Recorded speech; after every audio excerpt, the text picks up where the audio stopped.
এইবাৰ কোনসকলে অৰুণোদয় আঁচনিৰ পইচা লাভ কৰিব আৰু কোনসকলে অৰুণোদয় আঁচনিৰ পইচা লাভ নকৰিব। যিহেতু এইবাৰ ৩ আগষ্টত অৰুণোদয় আঁচনিৰ ধন বিতৰণ কৰা হ'ব। যদি আপোনালোকে আগৰ পৰা প্ৰতি মাহে অৰুণোদয় আঁচনিৰ পইচা লাভ কৰি আছে আৰু আপোনালোকে এইবাৰ অৰুণোদয় আঁচনিৰ পইচা ৯,০০০ টকা লাভ কৰিছে, তেনেহ'লে কিন্তু আপোনালোকে ৩ আগষ্টত অৰুণোদয় আঁচনিৰ পইচা লাভ কৰিব। এতিয়া কোনসকলে ৩ আগষ্টত অৰুণোদয় আঁচনিৰ পইচা লাভ কৰিব?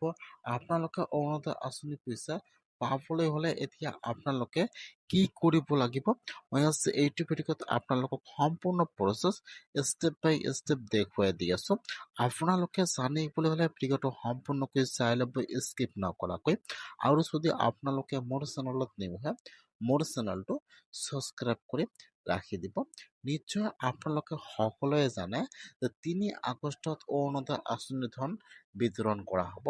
যদি আপোনালোকে এইবাৰ অৰুণোদয় আঁচনিত নতুনকৈ আবেদন কৰিব বিচাৰিছে, তেনেহ'লে কিন্তু আপোনালোকে এইবাৰ অৰুণোদয় আঁচনিত আবেদন কৰিব নোৱাৰিব। এতিয়া কিন্তু অৰুণোদয় আঁচনিৰ নতুনকৈ এপ্লিকেশ্যন আৰম্ভ হোৱা নাই বা অৰুণোদয় আঁচনি কিন্তু নতুনকৈ এপ্লিকেশ্যন আৰম্ভ নহ'ব।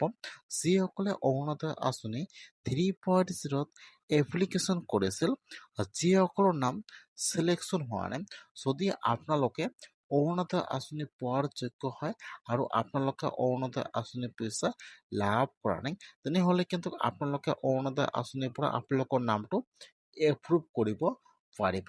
সেইকাৰণে যিসকলে অৰুণোদয় আঁচনিৰ লিষ্টৰ পৰা নামটো কৰ্তন হৈ গৈছে, এটা কিন্তু অৰুণোদয় আঁচনিৰ নতুন লিষ্ট মুকলি হৈ গৈছে। এই লিষ্টত কিন্তু সকলো মানুহৰ নাম আছে, যিসকলে অৰুণোদয় আঁচনি 3.0ত এপ্লিকেশ্যন কৰিছিল, যিসকলৰ নামটো চিলেকশ্যন হোৱা নাই। এতিয়া কিন্তু সেইসকলে অৰুণোদয় আঁচনিৰ লিষ্টত নামটো চেক কৰিব পাৰে। যদি আপোনালোকৰ লিষ্টত নাম থাকে, তেনেহ'লে কিন্তু আপোনালোকৰ নামটো এপ্ৰুভ কৰিব পাৰিব।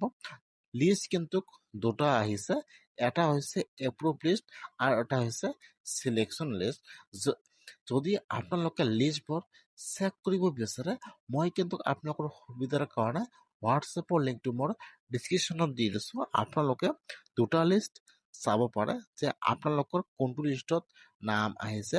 যদি আপোনালোকৰ এপ্ৰুভ হোৱা লিষ্টত নাম আহিছে, তেনেহ'লে কিন্তু আপোনালোকে ৩ আগষ্টত অৰুণোদয় আঁচনিৰ ধন বিতৰণ কৰাব।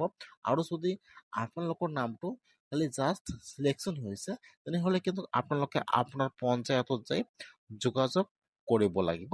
সেইকাৰণে যদি আপোনালোকে অৰুণোদয় আঁচনিৰ পইচা পাব বিচাৰে, আপোনালোকে অতি সোনকালে অৰুণোদয় আঁচনিৰ লিষ্টটো এবাৰ চেক কৰক যে আপোনালোকৰ লিষ্টত নামটো আহিছে নে অহা নাই, আৰু আপোনালোকে এইবাৰ অৰুণোদয় আঁচনিৰ পইচা লাভ কৰিব নে নকৰে। সেইকাৰণে আপোনালোকে আজি লিষ্টটো চেক কৰক।